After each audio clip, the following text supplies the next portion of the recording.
Hello guys, in this video I'm going to show you how to select the display view on the marine traffic application.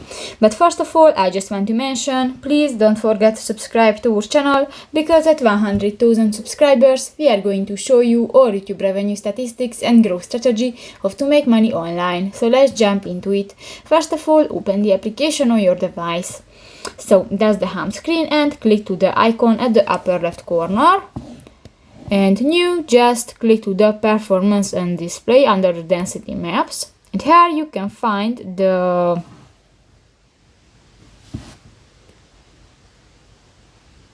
sorry, just a minute. Not in the performance and display section, go to the accessibility, the next one, and here you can find the display view, and you can select the standard or the zoomed.